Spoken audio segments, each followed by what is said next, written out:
नमस्कार दोस्तों, welcome back to my channel friends. मैं आप सबका अपने चैनल स्टॉक्स फॉर लाइफ पे बहुत स्वागत करता हूं। Welcome to STFL family. Dear family members, एक ब्रेकिंग न्यूज़ आ रही है बजाज फाइनेंस को लेके।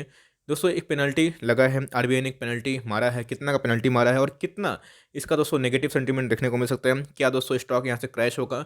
क्या दोस्तों यहाँ पे बाइंग इमर्ज हो रही है, अपॉर्चुनिटी मिल सकती है? क्या दोस्तों आपको जो कैश है उसको डिप्लॉय करने का सही टाइम आ गया है? और क्या होंगे दोस्तों अल्टीमेट लेवल्स एंड टारगेट्स, और किस न्यूज़ की वजह से इतना दोस्तों भगदड़ मच रहा है? पूरा पहले दोस्तों न्यूज़ कवर करूँगा, उसके बाद फंडामेंटल, लास्ट में बाइंग प्राइस बताऊँगा। और करना क्या है दोस्तों, तो सिर्फ बाइंग प्राइस देख के मत भागिएगा, देखिए पहले न्यूज़ क्या है और उस न्यूज़ की वजह से कितना इम्पैक्ट हो सकता है। लेकिन चैनल फर्स्ट टाइम दोस्तों तो एज यूजुअल सब्सक्राइब कर सकते हैं इस तरह के रेगुलर अपडेट को सबसे पहले एक्सेस करने के लिए। गाइस, मैंने आज के दिन बहुत सारे वीडियोज़ बनाए हैं।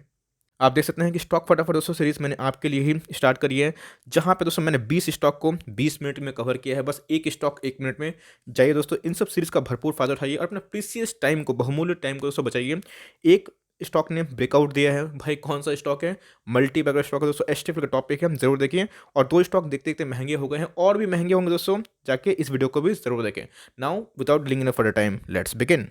तो आप देख सकते हैं फ्रेंड्स कि मैं जो आर्टिकल शेयर कर रहा हूँ ये ऑथेंटिक वेबसाइट से है, मिंट का आर्टिकल है भाई। रिजर्व बैंक ऑफ इंडिया दिखाई पड़ रहा है लोगों। इधर पे अगर मैं पूरा पढ़ूँ दोस्तों तो बस कुछ पहले ही दोस्तों ये न्यूज़ हम लोग को देखने को मिल रही है, स्ट्राइक करिए। RBI imposes 2.5 crore penalty on Bajaj Finance for breaching regulatory compliance norms. Guys, ये जो 2.5 करोड़ का पेनल्टी है ये क्यों लगा मैं बता दूं।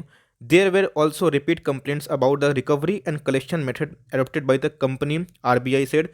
आपको पता है फ्रेंड्स कि बजाज फाइनेंस क्या देती है? रिटेल लोन बांटती है।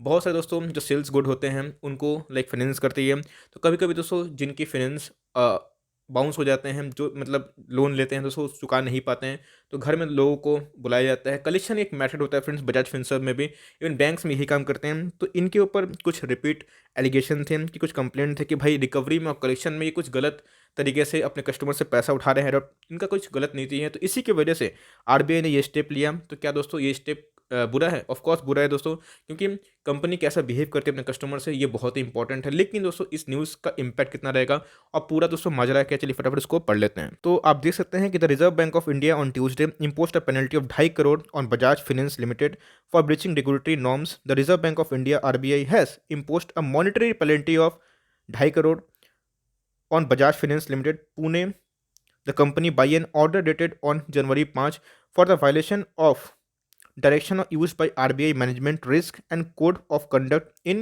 outsourcing of financial services by NBFCs and Fair Practices Code (FPC) for applicable NBFCs contained in the non-banking financial company systematically।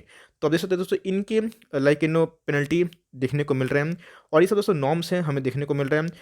Norm number 2 की बात की जाए तो specific direction of the company to ensure full compliance with FPC in the letter and spirit the RBI said in a statement. तो 2.5 करोड़ का चूना लग चुका है दोस्तों। लेकिन अगर 3 लाख करोड़ की मार्केट कैप की बात की जाए बजाज फाइनेंस के लिए तो ऐसा कुछ नहीं है। यस दोस्तों, न्यूज़ तो नेगेटिव है।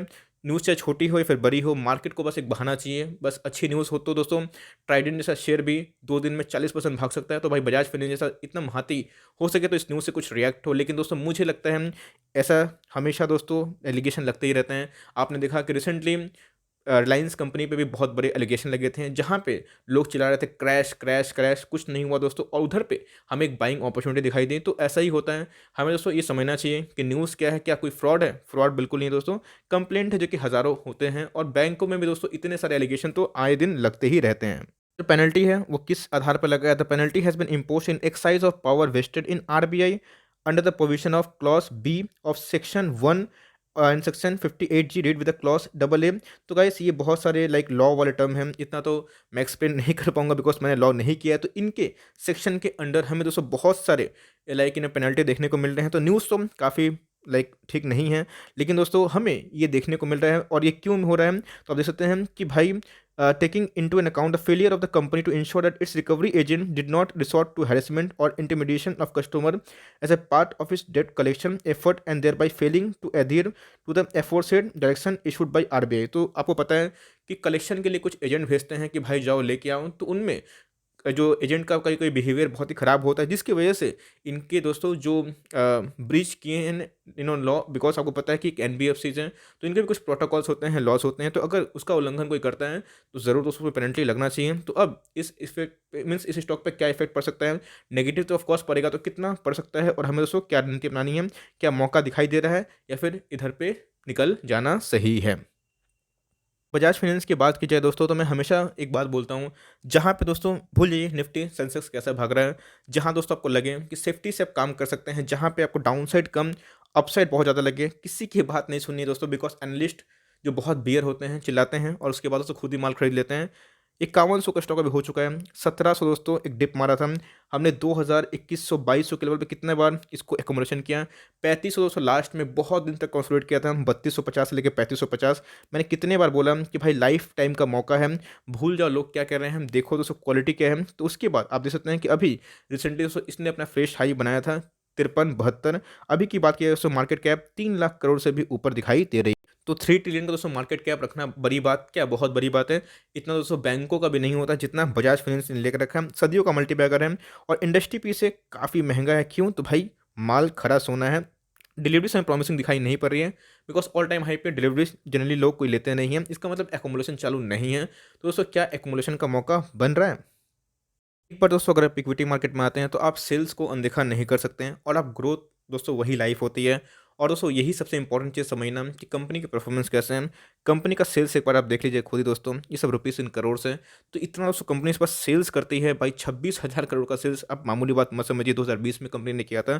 कंपनी के प्रॉफिट एक बार चेक करिएगा कितने मल्टीफुल टाइम्स हो गए। और दोस्तों ये कोई मिड कैप या स्मॉल कैप कंपनी नहीं है, ये दोस्तों निफ्टी 50 का एक बहुत ही मजबूत पार्ट है। और आप देख सकते हैं कितना इनके दोस्तों रेवेन्यू में जम दिखाई पड़ रहा है और कितना इनके ग्रोथ प्रॉफिट में जम दिखाई पड़ रहे हैं। तो ऐसे स्टॉक पे बस आपको मौका ढूंढना है एक नेगेटिव न्यूज़ का, क्योंकि ऐसे स्टॉक में दोस्तों आपको बस और बस बाइंग ही करनी है।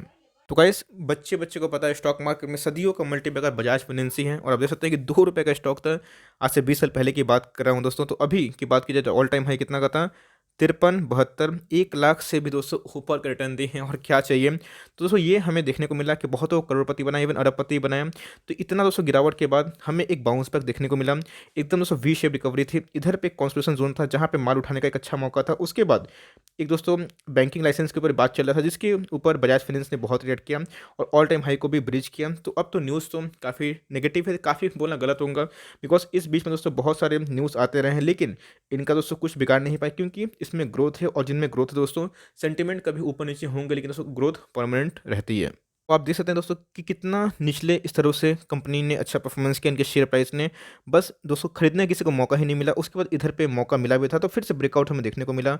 और दोस्तों इसने रिसेंटली ही अपने ऑल टाइम हाई को टच किया था, उसके बाद एक कॉन्स्टिट्यूशन जोन पे था। और आप देख सकते हैं कि जो बॉलिंजर बैंड है दोस्तों, नहीं पता क्या होता है, मैं लिंक दे दूंगा नीचे जाकर जरूर सीखें, अगर बिगनर तो बहुत फायदा होगा। कैसे दोस्तों ये एक नैरो देखने को मिल रहा है, इसका मतलब प्राइस में थोड़ा सा वीकनेस दिखाई पड़ रहा है, लेकिन दोस्तों मुझे लगता है कि एक एकोमोडेशन का मौका हो सकता है। और मौका क्या होगा दोस्तों फटाफट बताता हूँ। आरएसआई की बात की जाए तो यहाँ पे दोस्तों हमें 58 की दिखाई पड़ रही है। मैकडी की बात की जाए तो हमें वीक की दिखाई पड़ रहा है, कोई दोस्तों बुलिस क्रॉसओवर दिखाई नहीं पड़ रहा है। वीक की साइड में है, आप हिस्टोग्राम के बाहर देखिएगा दोस्तों तो नीचे ही बन रहे हैं, इसका मतलब प्राइस थोड़ा सा वीक दिखाई दे रहा है। तो अब करना क्या है इसको बताता हूँ दोस्तों। उसके पहले आप देख सकते हैं कि इनमें जो वॉल्यूम है जो कंटिन्यूसली बढ़ रहे थे, ऐसे करके दोस्तों अभी कंटिन्यूसली डाउन साइड में जा रहे हैं। वॉल्यूम दोस्तों आप देख सकते हैं कितना डाउन है, इसका मतलब इसमें ज़्यादा बाइंग और सेलिंग नहीं हो रही है, ग्रोथ एक जगह पर अटक चुकी है। और इधर पे दोस्तों एडीएक्स ने क्लियर कर एक सिग्नल दिया था कि आपका जो ट्रेंड है चेंज हो सकता है। और आप देख सकते हैं कैसे लाल वाले दोस्तों अगर इधर पे अगर बेरिश सेंटीमेंट जागता है दोस्तों, तो हो सकता है कि प्राइस में थोड़ा सा वीकनेस हो। लेकिन दोस्तों मुझे यहाँ पे एक मौका दिखाई पड़ रहा है। मौका क्या है, चलिए फटाफट उसको एक बार मंथली चार्ट में डिसाइड करते हैं। मंथली चार्ट में अगर आप देखें तो भाई इधर पे दोस्तों एकदम क्लियर कट एकदम भाग जा रहा था रफ्तार से, उसके ऊपर से ब्रेक लगा, कोविड का ब्रेक। उसके बाद दोस्तों बहुतों ने पैसा कमाया, छापा दोस्तों मैं बोलूँगा। और उसके बाद इधर पे हमें कॉन्स्टिट्यूशन देखने को मिल रहा है। आरएसआई की बात की जाए तो वीक की दिखाई पड़ रही है, वीक बोलना गलत होगा दोस्तों, स्ट्रॉन्ग ही है, मतलब स्ट्रीम ओवर बॉट में नहीं है, ओवरसोल्ड में भी नहीं है। मैग्ने दोस्तों इधर पे क्लियर कट एक बाइंग रिकमेंडेशन दी थी, तो लॉन्ग टर्म के लिए दोस्तों इधर पे देखना बहुत इंपॉर्टेंट है। अब बात की जाए तो चूंकि 5133 दिखाई पड़ रहा है, आज की बात की जाए दोस्तों 50-60 if I am not wrong ये इसका बॉटम था। मुझे लगता है दोस्तों कि अगर ये 5 शेयर के नीचे मिले तो आपको बाइंग स्टार्ट कर देनी चाहिए। जी हाँ दोस्तों, 4950 आपका बाइंग लेवल हो सकता है। या फिर दोस्तों आप चाहें तो 5051 मीन्स 5100 में, या फिर 5000 जो आज का लो था उधर पे आप बाइंग स्टार्ट कर सकते हैं। अगर दोस्तों अच्छा लेवल मिलता है, इस न्यूज़ की वजह से अगर इम्पैक्ट होता है, मान लीजिए ट्रेडिंग के कुछ 1-2 घंटे दौरान होता है, गिरता है फिर भाग जाता है, ऐसा हमें देखने को मिलता है। ऐसे दोस्तों बीयर लोग हमला करते हैं, वही उठाने का मौका हो सकता है। आपके अगर ब्रोकर ने दोस्तों आपको जीटीटी का एक फीचर प्रोवाइड किया है, तो आप चाहें तो अपना दोस्तों जो जीटीटी है 49-50 और 48-50 में ले सकते हैं। अब देखिएगा दोस्तों, इधर पे मैं ये लेवल क्यों बोल रहा हूँ, ध्यान से समझिएगा दोस्तों कि 48-50 का मैंने लेवल क्यों दिया। आपने देखा कि इसका ऑल टाइम हाई कितना था, 5300 के लगभग था। और आप देखें तो ऑल टाइम हाई से दोस्तों अगर इस लेवल पे आपको मिलता है तो ऑलरेडी 8 से 10% डिस्काउंट पे मिलता है। और तो दोस्तों अगर आप टॉप में लेते हैं तो उधर पे आपका जो रिस्क है ज़्यादा हो जाता है, लेकिन 10% डाउन में लेते हैं तो आपका रिस्क थोड़ा कम हो जाता है, उससे कम में लेते हैं तो थोड़ा और कम हो जाता है। इसलिए मैं बोलता हूँ कि अपना दोस्तों हमेशा जीटीटी लगा के रखिएगा। आपने देखा कि बहुत सारे स्टॉक आपके रीच में आए और आपने लाइक जो ऑर्डर है एग्जीक्यूट नहीं किया था और उधर पे आके भाग भी गए। तो इसलिए होता है कि आप देखते-देखते अपने फ़ोन दोस्तों लाइक कहीं छोड़ देते हैं और 2 घंटा बाद मार्केट गिरता भी है और गिर के भाग भी जाता है। तो इसलिए दोस्तों ऐसे स्टॉक को बस ऐड ऑन डिप्स करना है और ऐसे स्टॉक को नेवर सेल स्टॉक। जी हाँ दोस्तों, ऐसे स्टॉक एसटीएफ कैटेगरी में नेवर सेल वाले आते हैं, बिकॉज़ मुझे लगता है कि ये तो बस शुरुआत है। आने वाले टाइम में दोस्तों ये और भी भाग सकता है। येस, थोड़ा-सा हमें रिटेल जो लोन है उसमें थोड़ा ग्रोथ में भी स्लो दिखाई दे, लेकिन दोस्तों ये कंपनी खरा सोना है और 10 साल में मुझे लगता है कि अभी भी यहाँ से और भागने की ताकत रखती है। फॉर टाइम बिंग मैंने न्यूज़ को कवर किया, मैंने दोस्तों इनका फंडामेंटल बताया, टॉप नॉच वाले फंडामेंटल है और गिरे तो बस आपको ऐड करना है दोनों हाथों से। आई होप दोस्तों वीडियो आपके लिए हेल्पफुल है। हेल्पफुल तो लाइक कर देगा चैनल फर्स्ट टाइम दोस्तों, तो याद से सब्सक्राइब भी कर देगा। फर्दर कोई डाउट है उसको ड्रॉप कर सकते हैं, कोई स्टॉक का रिव्यू चाहिए उसका नाम भी जरूर ड्रॉप करें। I would love to make a video on it. तो गाइस मिलते हैं जल्दी, तब तक के लिए bye. Thanks for watching friends, God bless you all.